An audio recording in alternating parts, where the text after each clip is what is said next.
ele foi maculado pelo um certo atropelo nesse trânsito em julgado ou não? O conjunto do processo. Muito obrigado, senhor, ter aceito o nosso convite. Imagina, professor, é um prazer estar aqui. Existe muita ironia nisso, né? Porque justamente a eles foi conferida a possibilidade de esperar o mal falado trânsito em julgado, né? Estão se valendo de recursos, né? Estão agora divulgando a importância da prisão domiciliar, né? Olha, professor, evidentemente, todo o processo vai ser passível de alguma crítica. Não vou dizer que eu concorde 100% com as decisões tomadas, né? Mas houve devido processo legal, houve publicidade, houve controle público, né? Agora, em relação ao trânsito julgado, acho que a única controvérsia que teria era se o ministro Alexandre teria sido muito precipitado, porque decretou esse trânsito julgado antes do prazo para os embargos infringentes, né? Ocorre que o ministro seguiu rigorosamente a jurisprudência da Corte.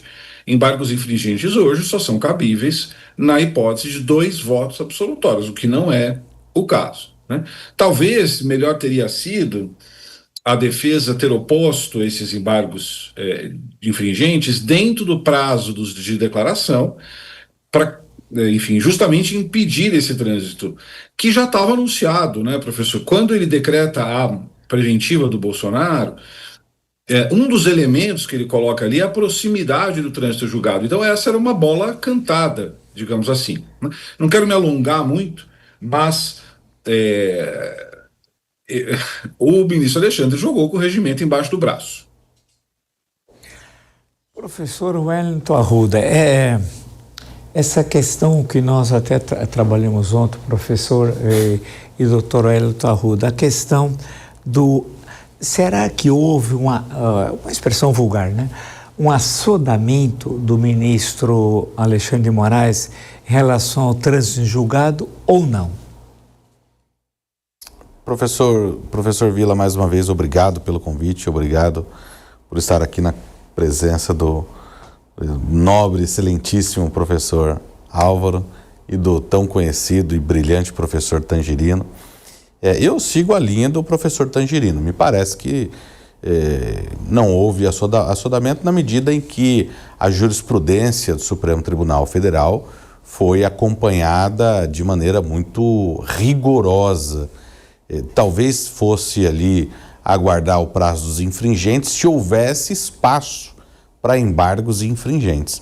Mas não havendo a motivação que permitisse os infringentes, já que não houve dois votos contrários, então não há por que aguardar o prazo dos infringentes. Em outras oportunidades, como o próprio professor Tangirino falou de maneira brilhante, opor os embargos infringentes no prazo dos embargos declaratórios seria, talvez, uma opção para evitar o trânsito em julgado. Mas, considerando a jurisprudência atual, seria meramente protelatório. Professor José Álvaro Moisés, eu estava olhando aqui e pensando daquilo que a gente aprendia em sala de aula em termos de ciência política. Eu sou um simples historiador, como diria o Eça de Queiroz parodiando, o grande Eça de Queiroz, eu sou um pobre homem nascido em Rio Preto, ele em Póvoa de Varzim. Eu pergunto o seguinte, nós tivemos hoje um recorde da Bolsa de Valores. Ela ultrapassou 57 mil pontos. A taxa de inflação, tudo indica, pelo que eu estava lendo agora, a questão de segundos atrás, ela vai ficar dentro do que se chama da margem, além do 1,5% dos 3%. A balança comercial superavitária. O Brasil tem reservas de cerca de aproximadamente 370 bilhões de dólares. Deve ser o 13º credor da dívida pública norte-americana. Nós temos a menor taxa de desemprego da história desde 2012. Em outubro, tivemos, no mês de outubro só, a menor taxa de inflação desde 1998. Bem, Os dados macroeconômicos mostram uma enorme estabilidade econômica e um momento relativamente favorável. Eu pergunto ao senhor, como é que fica essa questão, professor? Não teve manifestação de rua, protestos, ataque a prédios públicos, graças a Deus, né?